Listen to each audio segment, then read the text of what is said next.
Um, Thank you for having me. Thank you, Arturo, for setting this up, and thank you, everybody, for coming. I'm just like, standing on X's doesn't feel right. I mean, last time I did that, it was weird. Got hit by a falling piano, that sort of thing. There we go. Okay, so a little bit about me. I'm an interactive designer. I got my background kind of in visual effects and animation, but I started in graphic design and illustration. So these are some of the projects I've worked on. Up on the left is the Gear VR interface. So the idea behind that was, how do you find your stuff in VR? What does your library look like? Your media, how do you buy stuff in an app store in VR? So taking the ideas from 2D space and bringing it into full spatial realization, because that's the way your brain likes getting information.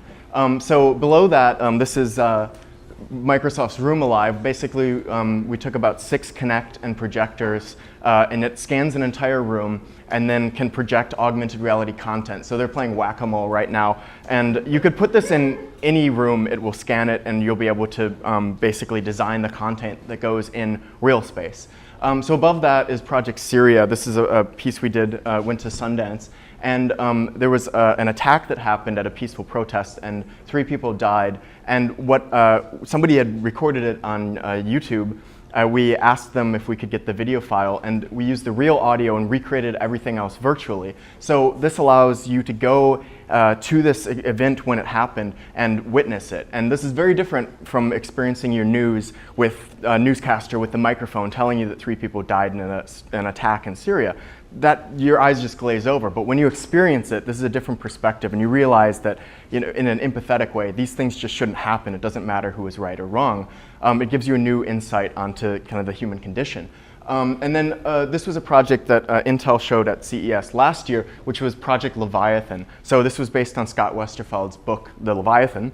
And we created this entire world on a flying whale. And basically the idea was, how can we explore narrative worlds? We've seen Star Wars turn into this narrative world, but if we're creating something like that from the beginning, where does that get us? And how can we plan these interactions that extend to every piece of media, whether it's virtual reality, traditional film-based media, or online?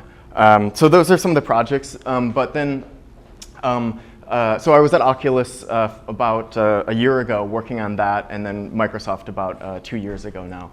And then I started Otherworld Interactive, which is a VR entertainment studio. So let's talk about VR. And I've got some big ideas, but I want to share some little ideas too, because we need to get started with the little ideas to get to the big ideas eventually. So books, not virtual reality. But I want to talk about what actually defines a medium, because you can define anything. Like, what is a door? Is it like this particular door, or is it just an opening that has hinges that it is closed sometimes and opens? You can do the same thing with media. So books are great because you are creating all the imagery just in your mind. So when you're reading a scary book, your brain is telling you in your own voice that this is scary, and you're kind of freaking yourself out. And plus, they're pretty cheap. It just takes one person and a typewriter or computer to kind of create this idea. So if you want to get started telling a story, books are a great way to go. This is, by the way, the pinnacle of theater, which is Finding Nemo on Ice. But theater's amazing, and Morris talked a little bit about how VR is kind of bringing back this kind of physicality of theater. It's awesome because you watch real people turn into dancing fish or Macbeth or whatever, and that's magical about the medium that film can't touch or books can't touch, which is it's real, it's in 3D by default, like you get it for free, and so that's what makes that magical. And this is the pinnacle of film, by the way. This is the fifth element. But if you're a content creator, you basically get to say, I want the audience to see exactly this. I can do a close-up on the telephone when they need to see that, or the data disk that they're slipping into the briefcase. But the amazing thing about film is you can put the camera anywhere and the audience doesn't care. It is right inches away from George Clooney's face, and the audience is just like, oh, that's George Clooney. They're not like, it's weird that the camera's that close. So it's very invisible as far as the maker's hand in it when you're seeing the image on the screen. And editing is such an essential part of film that it allows you to control the pacing and the story and the order of events. So let's take that to virtual reality. We've defined the other mediums, and let's see what, click. So what does VR give you in a way that like theater can give you magic from real people? What does VR give you? Well, we've got the pinnacle of VR films. This is The Lawnmower Man with Pierce Brosnan. But so we talk about a sense of presence, and the way I define this is immersion is when your mind is fully in an experience. Like you can be immersed in a book or a movie, but presence is when your body and your mind actually feels like it's there. So, and I'll let you try or experience, anybody who wants to give it a try. I'll be talking about an experience I made called Cafe Am. And you could tell me how tall the ceiling was in this space that you've never been to. You could tell me how far away things were. And the way that your brain actually stores memories is 3D spatial information. And so you're actually forming a memory of a place that you've never been to.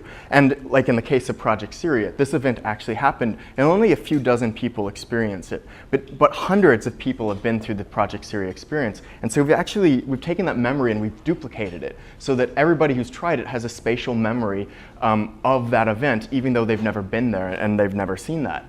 So the other thing it gives you is sense of space, stereo 3D, kind of by default. Film has struggled with getting stereo 3D working. It's very hard. But in VR, you basically have two eyes and there's two lenses in the VR headset. And then stereo audio, I think Morris talked a little bit about this, but spatializing audio, like you could all close your eyes right now and basically tell me how big the room was, what the surface of the floor is made out of. And these are all cues that our brain receives 3D audio by. So those are what we have to work with as far as the medium, and what's magical about it is you form these real memories of virtual spaces. So with that, let's jump to the piece. I'll talk a little bit about it, and I encourage you to all come up and try it afterwards.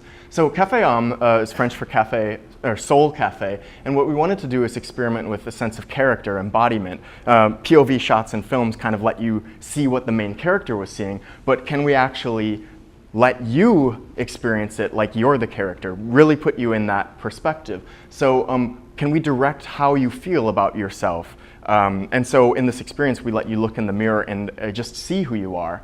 And that sort of thing means that the emotion doesn't come from another character that you're watching. The emotion is something that you actually feel yourself. And then we use 3D audio to kind of ground you in that experience. We recorded binaurally. It's this crazy microphone that looks like a dummy head with silicone ears of rain. And just that 3D information coming to your brain makes you actually feel like you're in this environment. So this is kind of what you'll see when you sit in it. It's this nice kind of 1950s French cafe, and then you become a character. So people I talked about directing space. So as opposed to film, where you kind of usually start outside in, like here's an establishing shot of a castle on a mountain, or here's an island. And then the next shot is the person running through the halls of the castle, and then the next shot is them actually talking. And this doesn't always work this way, but generally it does. VR kind of works its way inside out. You start in this personal space in front of you, and then you notice more about your environment. And so your sense of space expands in a really interesting way that's different from other mediums. So this is the first thing you see, and then you start looking around.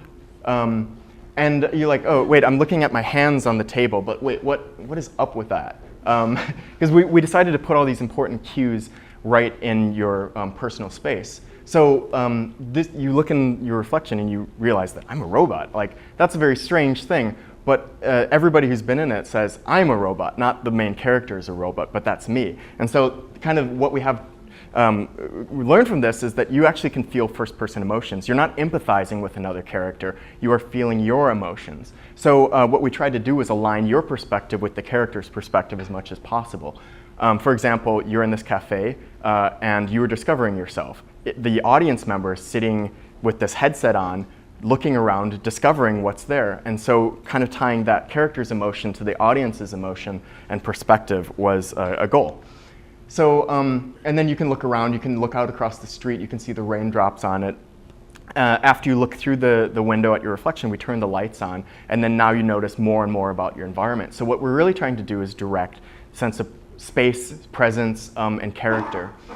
So I encourage you to all try it. We'll talk about it afterwards, but I just wanted to give you a primer for more virtual reality if you're interested, and then I'll open up for questions. So these are all 3 fantastic books. If you want to know more about it, I recommend starting with Ready Player One.